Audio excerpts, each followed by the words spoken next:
بسم اللہ الرحمن الرحیم اعوذ باللہ من الشیطان الرجیم بسم اللہ الرحمن الرحیم اللہم صلی علی محمد وآل محمد۔ درود و سلام ہو محمد و آل محمد کی ذوات قدسیہ پر۔ مومنین اکرام، آپ جہاں جہاں بھی آباد ہیں سلامت اور محفوظ رہیں۔ بہت بہت مبارک ہو تمام مومنین و مومنات کو امام رضا علیہ السلام کی مبارک آمد پر، اور اس عظیم اور بابرکت دن کے صدقے میں آپ کی جتنی مشکلات، تکلیفیں، مصیبتیں یا کوئی حاجت ہے مالک پوری فرمائے۔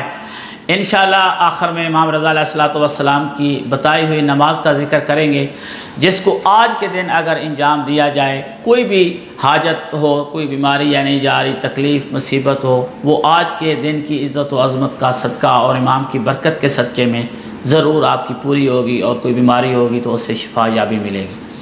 امام علیہ السلام کا نام علی اور لقب رضا ہے، اور آپ جانتے ہیں ان ذوات قدسیہ کے نام اور القاب اللہ کی ذات نے رکھے۔ نام علی رکھا اور لقب رضا۔ ویسے تو اس خاندان کے ہر فرد کا طواف اللہ کی رضا ہر وقت کرتی ہے، لیکن امام علیہ السلام کا لقب ہی رضا ہے۔ کسی نے پوچھا معصوم سے کہ مولا رضا کو سنا ہے رضا اس لیے کہا جاتا ہے کہ مامون سے ولی عہدی ملنے پر راضی ہو گئے تھے۔ امام علیہ السلام نے فرمایا ولی عہدی ملنے پر راضی ہونے پر رضا لقب نہیں ہے، لِأَنَّهُ رضا اللہ تعالی فی السماوات کما فی الارض۔ امام علیہ السلام نے فرمایا رضا اللہ کی رضا ہیں آسمانوں میں جس طرح اللہ کی رضا ہے زمین میں، اس لیے ان کو لقب رضا دیا گیا ہے۔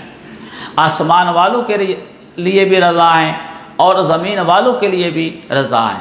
رضی اللہ تعالیٰ ہونے میں اور اللہ کی رضا ہونے میں بڑا فرق ہے۔ رضی اللہ تعالیٰ وہ ہوتا ہے جس کے پاس اللہ کی رضا ہو، اور اللہ کی رضا ان کے پاس ہے۔ جس پر یہ راضی ہوتے ہیں وہ رضی اللہ بن جاتا ہے۔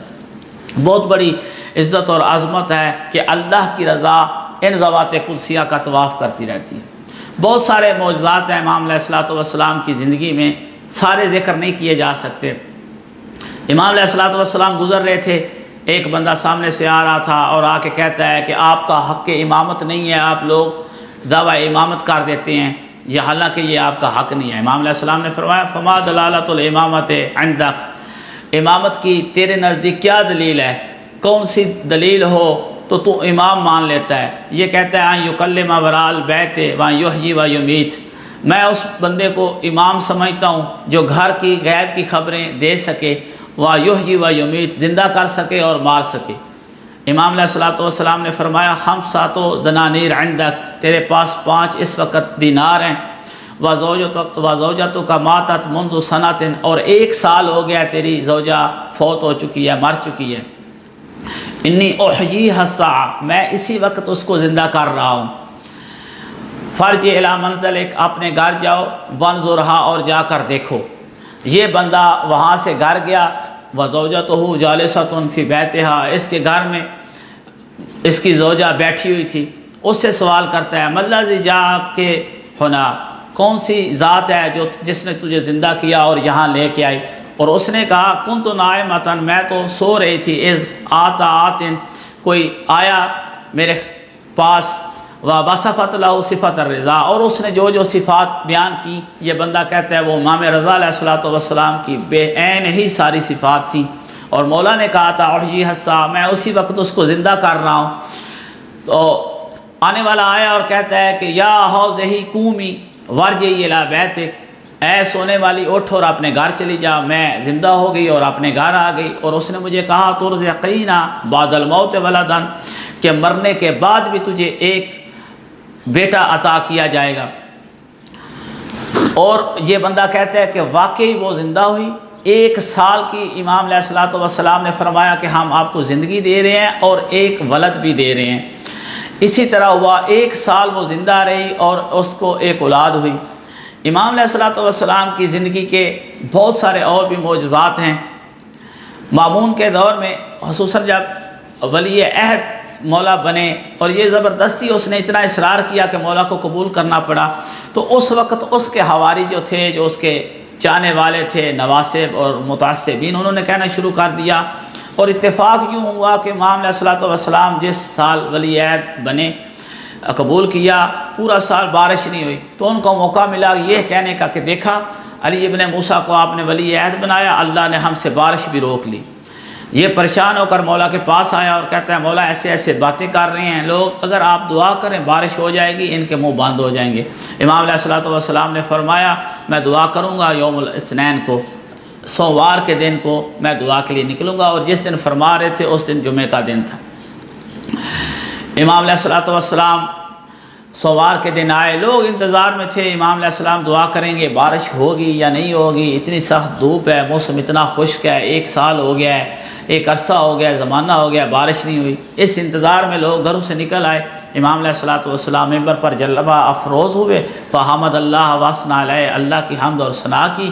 امام علیہ الصلوۃ والسلام نے دعا شروع کی، جس کو یہ لوگ نہیں سمجھ سکے سامنے والے، ہوائیں چلنا شروع ہو گئیں، بادل آنے شروع ہو گئے۔ یہ لوگ اتنے یقین میں ہو گئے کہ فوراً گھروں کو دوڑنے لگے کہ اتنے موسلادھار بارش ہوگی کہ ہم گھروں تک نہیں جا سکیں گے۔ امام نے فرمایا علی رسلکم، اپنی اپنی جگہ پہ کھڑے رہو، ولا تتحرکوا، اور حرکت نہ کرو، یہ جو بادل آ رہے ہیں یہ تمہارے لیے نہیں۔ 10 بادل آئے، امام علیہ السلام نے ہر بادل کے آنے پہ کہا یہ فلاں جگہ جا رہا ہے، فلاں شہر والوں کے لیے ہے، تمہارے لیے نہیں ہے۔ 10 کے 10 بادل گزرے، 11واں بادل جب آیا تو امام علیہ الصلوۃ والسلام نے فرمایا یہ تمہارے لیے ہے، اور علی رسلکم، ابھی تک اپنے پاؤں پہ کھڑے رہو۔ امام علیہ الصلوۃ والسلام نے فرمایا جب تک تم گھروں میں نہیں پہنچ جاؤ گے اس کو میں روکے رکھوں گا، یہ نہیں برسے گا۔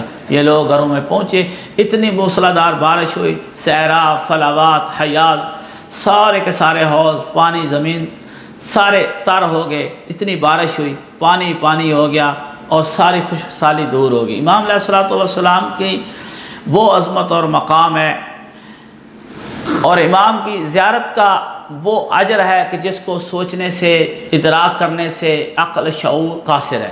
اور امام نے اپنی زیارت کا خود ثواب بیان فرمایا ہے، فرمایا انا بالخرسان بقعۃ، خرسان میں ایک بقعہ ہوگا کہ یکون و مختلف الملائکۃ، یہ مبارک جگہ فرشتوں کے آنے جانے کی جگہ بن جائے گی۔ فوج ینزل من السماء و فوج یصعد، ایک فوج آسمان سے اتر رہی ہوگی، دوسری آسمان کی طرف جا رہی ہوگی۔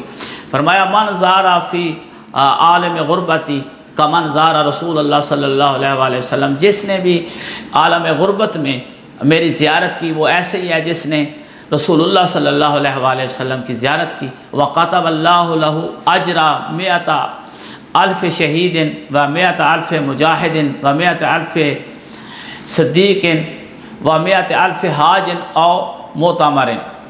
امام علیہ الصلوۃ والسلام نے فرمایا جو بھی میری زیارت کے لیے آئے گا اللہ اس کے لیے 1,00,000 شہید کا ثواب لکھے گا، 1,00,000 صدیق کا ثواب لکھے گا، 1,00,000 حاجی اور 1,00,000 عمرہ والے عمرہ کرنے کے برابر ثواب لکھے گا۔ اور فرمایا وَكُنْتُ وَعَبَائِ شُفَاؤُهُ يَوْمَ الْقِيَامَةِ، اور جو میری زیارت کے لیے آئے گا میں اور میرے آبا و اجداد قیامت کے دن اس کے شفیع ہوں گے۔ اور فرمایا اس سے بہت بڑا جملہ كُنَّا وَمَنْ كُنَّا شُفَاؤُهُ يَوْمَ الْقِيَامَةِ، جس کے بھی ہم قیامت کے دن اور میرے آبا و اجداد شفیع ہوں گے اس کو کوئی نقصان نہیں ہوگا، کوئی ضرر نہیں ہوگا۔ وَلَوْ كَانَ عَلَيْهِ وِزْرُ الثَّقَلَيْنِ، اگرچہ اس پہ ثقلین کے گناہ ہوں، من الجن والانس، جتنے بھی اس کے گناہ ہوں گے جب ہم اس کی شفاعت کریں گے تو اس کو کوئی نقصان نہیں ہوگا اور اس کو کوئی گھاٹا اور نقصان نہیں ہوگا۔ آخر میں امام علیہ الصلوۃ والسلام کا بتایا ہوا عمل جو کہ نماز کی صورت میں ہے، 2 رکعت نماز آپ نے پڑھنی ہے، یہ امام علیہ الصلوۃ والسلام کا بتایا ہوا عمل ہے۔ آج کے دن جو بھی حاجت پریشانی ہوگی، تکلیف، وہ آپ کی ضرور بضرور حل ہوگی۔ 2 رکعت نماز پڑھنے کا طریقہ یہ ہے، سورہ فاتحہ کے بعد پہلی رکعت میں آیت الکرسی کی تلاوت کرنی ہے، اور دوسری رکعت میں سورہ فاتحہ کے بعد سورہ قدر کی تلاوت کرنی ہے۔ اس کے بعد آپ امام علیہ الصلوۃ والسلام کی ذات کا توسل کریں، امام کے صدقے میں اللہ سے دعا مانگے، جو کہ آپ کی حاجت، تکلیف اور پریشانی ہوگی امام علیہ الصلوۃ والسلام کی برکت سے ضرور حل ہوگی۔ مومنین سے التماس ہے دعاؤں میں یاد رکھا کریں۔ والسلام علیکم ورحمۃ اللہ وبرکاتہ۔